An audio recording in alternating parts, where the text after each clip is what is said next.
Hi everyone, this is the NEET video, video number 19 for physics. In previous video we have started the chapter number 4, okay, magnetic effect और magnetic field. जो chapter है वो हमने start किया था.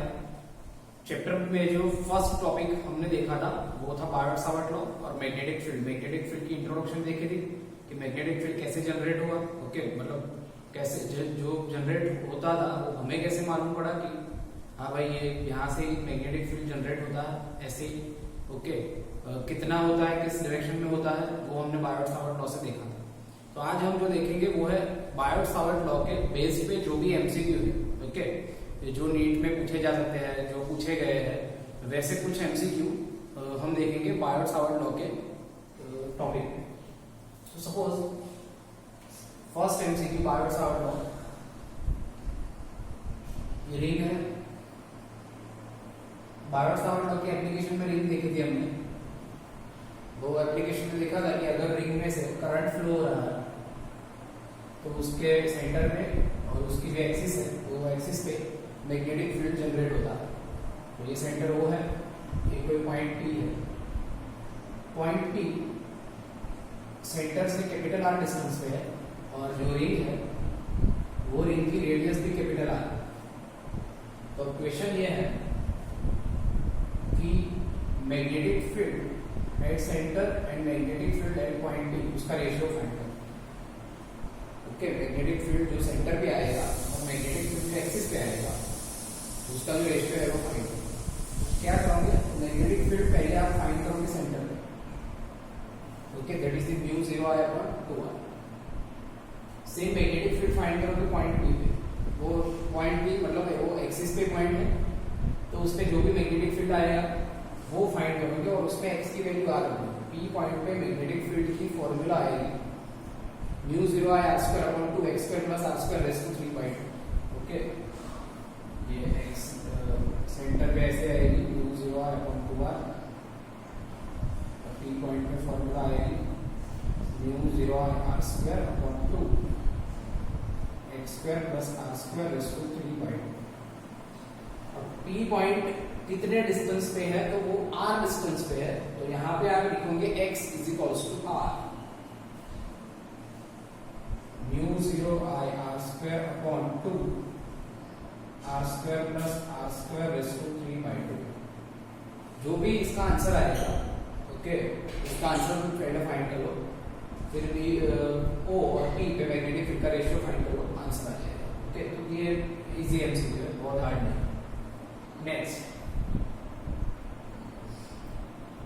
Next आपको suppose ऐसा पूछा गया कि एक रिंग है लेकिन रिंग सिर्फ इतनी है,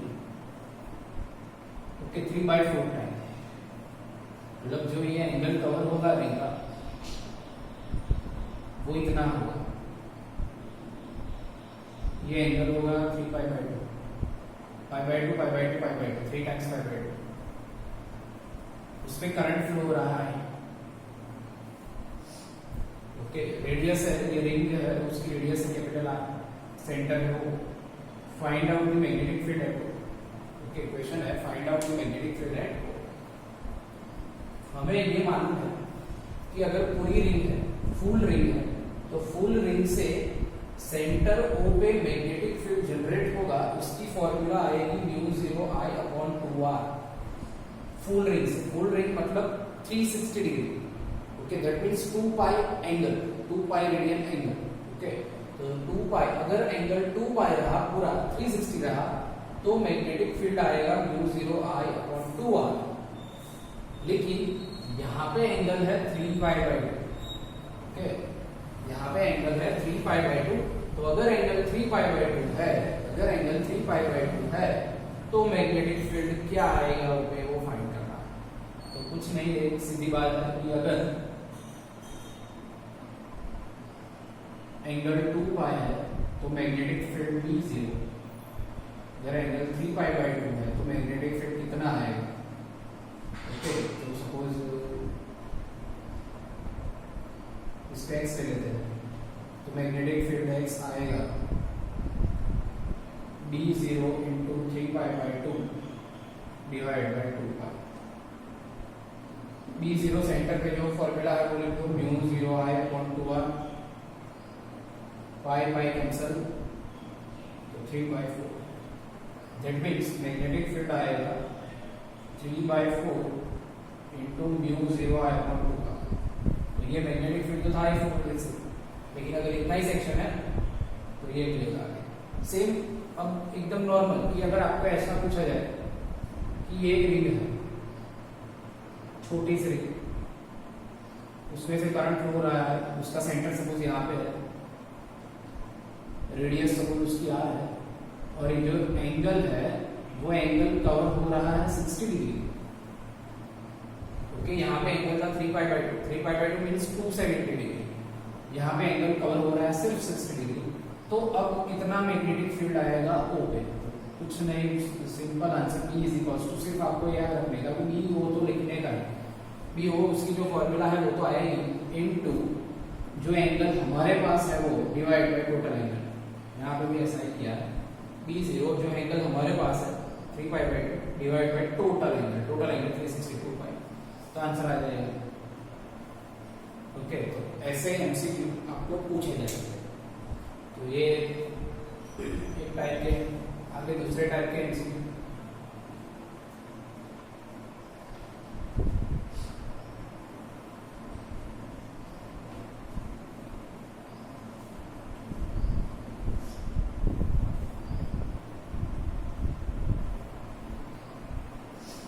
एक अच्छा एमसीक्यू, ध्यान से सुनना। एक हीलियम का जो न्यूक्लियस है वो 0.8 मीटर की रेडियस पे रोटेट कर रहा है और 2 सेकेंड में एक रोटेशन कंप्लीट कर रहा है। तो we are given the case, हमें ऐसा केस दिया हुआ है कि यह है सर्कल 0.8 मीटर का, और ये सर्कल पे हीलियम का न्यूक्लियस, ये हीलियम का न्यूक्लियस है, वो हीलियम का न्यूक्लियस रोटेट कर रहा है। ओके, और कितने टाइम में एक रोटेशन कंप्लीट करेगा? तो 2 सेकेंड में एक रोटेशन कंप्लीट करेगा।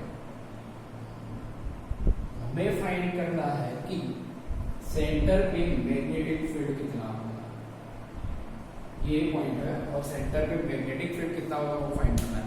सबसे पहले देखेंगे कि मैग्नेटिक फील्ड जनरेट होगा या नहीं। मैग्नेटिक फील्ड तभी जनरेट होगा जब रिंग में से करंट फ्लो होगा। ओके, एक सीधी बात है, ये वायर है, इसमें से जब करंट फ्लो होगा तो ही इसके आजू बाजू मैग्नेटिक फील्ड जनरेट होगा।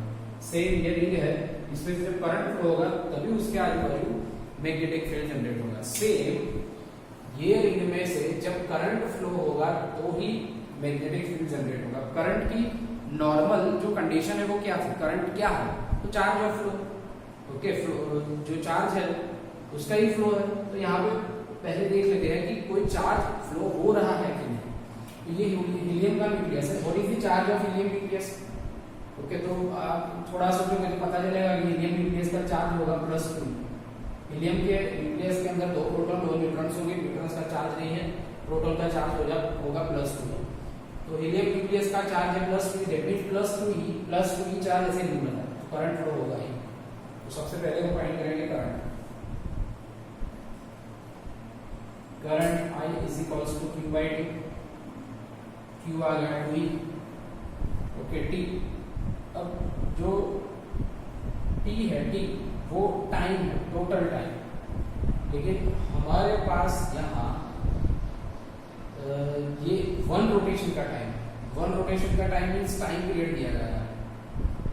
ओके, तो एक सिंपल सी चीज है कि जो टाइम एक रोटेशन के लिए दिया गया है, जो कि टाइम पीरियड, वो अगर हम यहाँ रखेंगे तो हमें मिलेगा कि 2 सेकेंड में ये रिंग में से कितना चार्ज फ्लो हो रहा है। तो हमें वही चाहिए एक्चुअली। ओके, तो 2E/T, तो I is equals to E ampere. E की वैल्यू पता है 1.6 × 10⁻⁻19 एम्पियर। जैसे पहले करंट फाइंड होगा, सेंटर पे magnetic field that is μ0I/2r, सब वैल्यू प्लेस करो, आंसर आ जाएगा।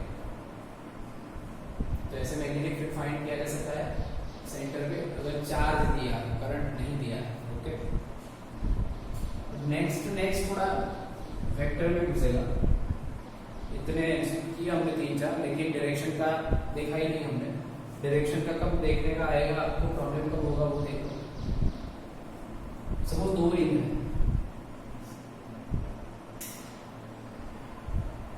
ऐसे 2 रिंग है,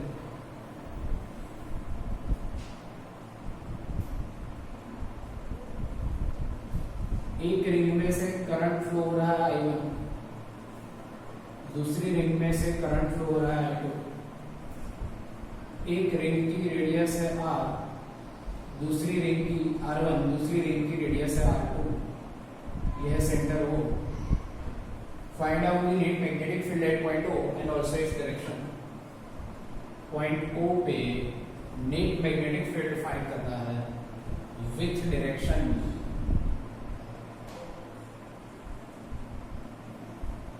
ओके, तो पॉइंट O पे अब मैग्नेटिक फील्ड फाइंड करेंगे तो कैसे फाइंड करेंगे? देखो, फर्स्ट वाली रिंग और सेकंड वाली रिंग दोनों, पहले दो, ये दोनों रिंग सेंटर O पे मैग्नेटिक फील्ड जनरेट करेंगे। ओके, ये रिंग से भी O पॉइंट पे मैग्नेटिक फील्ड जनरेट होगा और ये वाली रिंग से मैग्नेटिक फील्ड जनरेट होगा। तो सबसे पहले जो फर्स्ट वाली रिंग है, फर्स्ट वाली जो रिंग है उससे मैग्नेटिक फील्ड O पे कितना जनरेट होगा वो हम देख लेते हैं। That is the μ0 I1 upon 2R1। Okay, उसकी डायरेक्शन भी फाइंड करनी है। ये सब डायरेक्शन के लिए देखो, अगर मैं रिंग ऐसे दूं आपको तो सेंटर पे मैग्नेटिक फील्ड ऐसे होगा, वो भी करंट के डिपेंड है। अगर करंट ऐसे फ्लो हुआ तो ओके, हम कैसे फाइंड करते हैं डायरेक्शन मैग्नेटिक फील्ड की? तो सिंपल 2 वे मैंने बताए थे, वो वे पे चला जाता है। बरोबर, कि अगर करंट जो है वो एंटी क्लॉकवाइज है, तो ये एंटी क्लॉकवाइज डायरेक्शन में, ओके, ये एंटी क्लॉकवाइज जो डायरेक्शन है वो एंटी क्लॉकवाइज डायरेक्शन में, ये एंटी क्लॉकवाइज डायरेक्शन में कर्ल ऑफ फिंगर्स ले लो तो थंब जो है वो मैग्नेटिक फील्ड की डायरेक्शन बताएगा।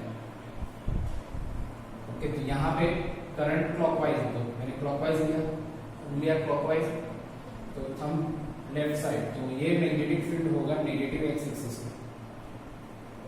दैट मींस O पॉइंट पे एक मैग्नेटिक फील्ड होगा इस डायरेक्शन में।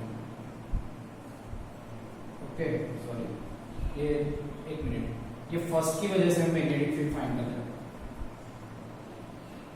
फर्स्ट वाले रिंग ऐसे, ओके, और करंट फ्लो हो रहा है ऐसे, तो ऑब्वियसली मैग्नेटिक फील्ड इस डायरेक्शन में जनरेट होगा, या तो अपवर्ड या तो डाउनवर्ड। ओके, इसका प्लेन ऐसा है तो एक्स एक्सिस में होगा, इसका प्लेन XZ है तो ऑब्वियसली वाई डायरेक्शन में होगा। ये करंट जो है वो कैसा है, तो क्लॉकवाइज है।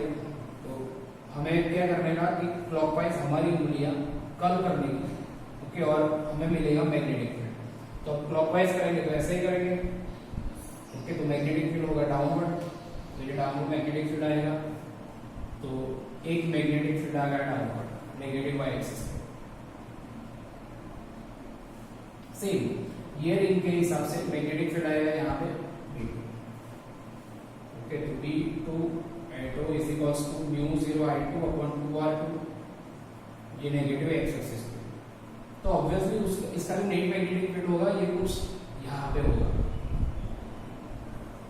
ओके, अगर B1 B2 सेम है, अगर मैं बोल दूं कि I1 I2 सेम है, चलो I1 I2 same, R1 R2 same, तो B1 B2 ऑब्वियसली मैग्नीट्यूड में तो सेम ही रहेगा, तो उसका नेट एक्जेक्टली यहाँ पे आएगा और ये एंगल बनेगा 45 डिग्री। ओके, और बी नेट फाइंड कैसे करने का? तो B net is equals to under root b1 square plus b2 square plus 2 b1 b2 cos theta. Theta क्या है? 90 डिग्री। ये दोनों के बीच का एंगल 90 डिग्री, तो ये तो पूरा जीरो हो जाएगा। इसका जो आंसर आएगा वही फाइंड करना है, डायरेक्शन मिल गई 45 डिग्री। तो ऐसा एमसीक्यू भी आपको आ सकता है। ओके, तो ये है सारे पार्ट्स और लॉ के एमसीक्यू। आई होप आपको पता चला होगा। Okay, thank you.